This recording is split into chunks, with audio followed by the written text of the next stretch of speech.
state of emergency.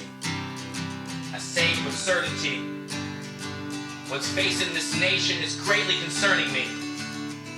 Our country's divided. We see nothing but violence. Stuck in this crisis, going nuts like asylum.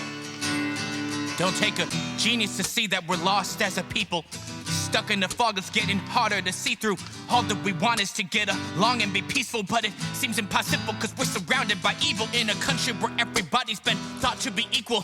How can we possibly put the fault on illegals when the ones that are responsible for the monstrous upheaval of our decency recently are the GOP? Please note that these folks are the reason we've been on a slippery slope. They have no real goals other than calling everything woke, making a mess of things as they try to desperately hold on to power, brandishing a knife to democracy's throat, kissing the ring of Mr. Hitler's wannabe clone who wants to be throned and uproot the culture that we know. If we don't grab the steering wheel, then I'm afraid we'll be victim to getting boxed up like a bunch of veal or be killed, especially those who speak out on Cheeto or protest this whole mess with Palestine and Israel. God forbid we should sympathize with how many innocents have died. It's uncivilized how we're still defending this genocide, and this is why we're becoming desensitized amidst the violence that's been inside it ever since the time when they tried to hang Mike Pence and the insurrection we witnessed live with our eyes. Still they try to deny this. So why is it a big surprise? Half the nation's been hypnotized with constant fear-mongering among this mountains upon mountains of misinformation arises.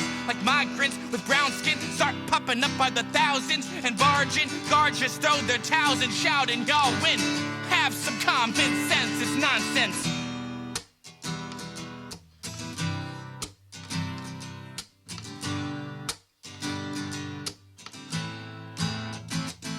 It don't matter what side you identify with, now's the time we must rise united, cause this 91 time indicted wannabe tyrants trying to set fire to our institutions.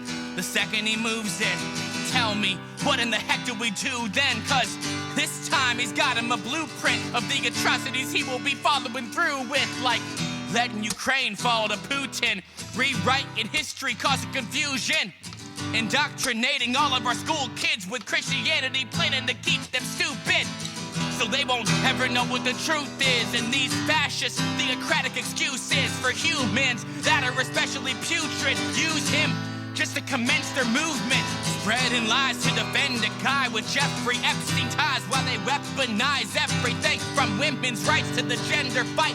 Who can be each other's husband or wife, telling everybody how they can live their lives. They want to take us all back to a different time where racism and sexism is fine, so tensions rise. But the threat has just intensified as precedent has been defied, cause they just made homelessness a hefty crime. But it isn't to accept a bribe or be incentivized to do the bidding of an enterprise. If they write an office a gift when the checks are signed, and now the former president has an infinite supply of power if he gets elected twice to implement Project 2025.